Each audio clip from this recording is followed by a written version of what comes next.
Hello chess lovers! As you have already noticed, usually I'm publishing games where Mikhail is finishing up his opponents with an incredible attack, but this time he's going to have the taste of his own medicine. In this game, the 17-year-old rising star Mikhail is on the black side and his opponent is Latvian chess player Karlis Klasup. The game was played in 1953 in Riga. Klasup opened up with d4, to which Tal answered with knight f6, c4 g6, g3 bishop g7, bishop g2, black castled kingside, knight c3 d6. We have the King's Indian defense, against which white acquired the Fianchetto variation, knight f3, knight c6, white castled kingside. In this case, white is leaving black with a wide range of options. For example, at this point, black can choose between bishop g4, bishop f5, bishop d7, a6, e5. All these moves are very popular. In the game we see bishop g4, d5, knight a5. The fact that this black knight is appearing on the rim is not that tragic, but this is a theory.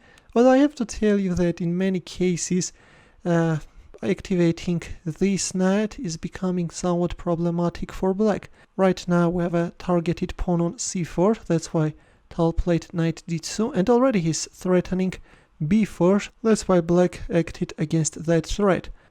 h3, queen c2 is considered to be the main move, but we see queen c2 after h3, e6, b3, e takes d5, c takes d5. White has a kingside pawn majority and can rely on that fact by going for a pawn push. And in return, black is starting an advance on the queen side. Bishop b2, rook c8, g4, h6. Actually, there was no need for this h6. Proceeding with c4 is better. If b4, then knight b7, and then a5. Instead, we see h6, which is making black's kingside somewhat vulnerable. Later we will see that white is successfully managing to target this pawn. Knight ce4, queen e7. Already this is a mistake and is allowing white to win a pawn. Playing knight b7 is better. The knight on a5 was both awkwardly placed, and also from b7 you are now protecting this pawn on d6. But now let's see what's the problem with queen e7. Here Klasup went for several exchanges on f6, after which centralized his knight. Queen e5, and there it goes. With a double attack, Klasup is targeting these two weaknesses. b4. After this move, actually black is getting a lost position. Playing f5 is better. In this case, the simplifications can allow black to prolong the resistance. Despite the fact that white is winning the pawn on d6, this is actually a preferable line than the one which we see in our game. In our game, b4 was played, which allowed white to win this pawn on h6, and now, relying on the weaknesses of the dark squares, white will target black king.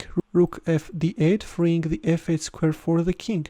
After g5 as the threat, his knight f6 check, black played queen g7, and already to knight f6 check, black can answer with king f8. But anyways, knight f6 check followed, and actually even the fact that black secured the f8 square can't help him. Queen h4, bishop b5, queen g3. White queen is eyeballing on d6 square, and Klasup is making a very interesting pawn sacrifice, the idea of which is to open up the e-file. Tal naively took that pawn, and now his position is going to deteriorate further. Bishop b5, and another powerful move by Klasup, a4, trying to drive away the bishop from this diagonal. Now if you go for b takes a3, then rook takes a3, if knight b7, then rook takes a7, and again black is suffering heavy losses, and then knight e4 can allow white to easily win the game. The idea is to play rook h4 and then intrude inside opponent's camp. The queen on g7 is paralyzed and can't help its army.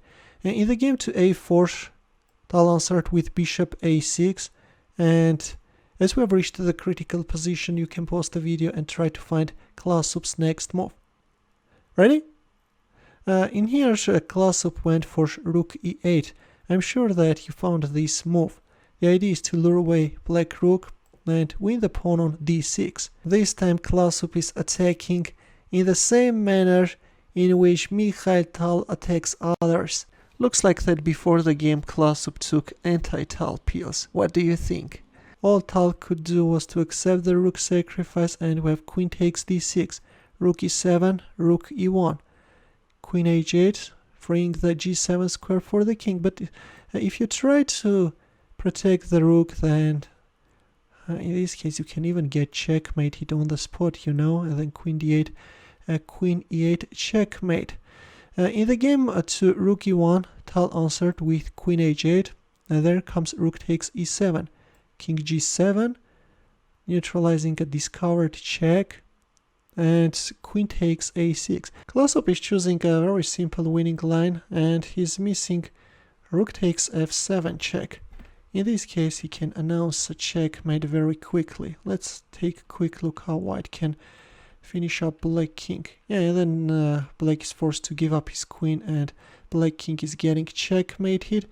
Instead, in the game we see queen takes a6, c4, queen takes a7, queen f8, protecting the pawn. This time we see queen d4, threatening a discovered check, knight takes b3, queen e5, c3, bishop e4. Well, it's very strange that Klasup didn't make knight d7 move, and then he can simply win black queen. If rook takes f8, then bishop e4, and if you go with your pawn push, then simply knight d7, and yeah, again, let's not forget that black king is in trouble, you know. Right now the threat is rook e8 check, and then white will exploit the weaknesses of the dark squares. The new queen appeared on the board, but it can't help black king. In the game to c3, white answered with bishop e4 and king h8 in order to meet knight d7 check with queen g7. Knight d7 check, but at this point bishop takes g6 is winning faster. Yeah, if c2, then knight e8 discover check, and then bishop h7. It's a pity that after that rook e8 sacrifice, first a4 and then rook e8, Klasup is missing all these beautiful lines, you know. And then queen h4. The knight f6, yeah, the game is over. In the game, knight d7 was played. Queen g7, knight f6, rook f8, and finally after queen f4, Tal resigned. The threat is queen h4 check, and there is no defense.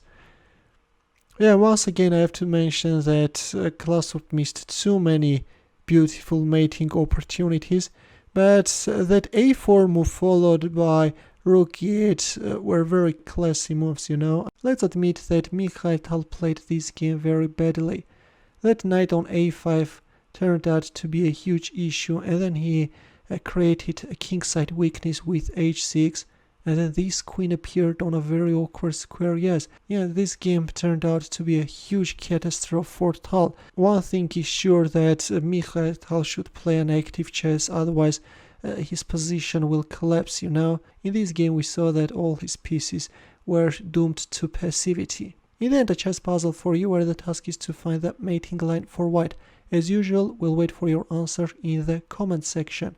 Feel free to check out my early uploads as well. We'll see you in my next video. Take care.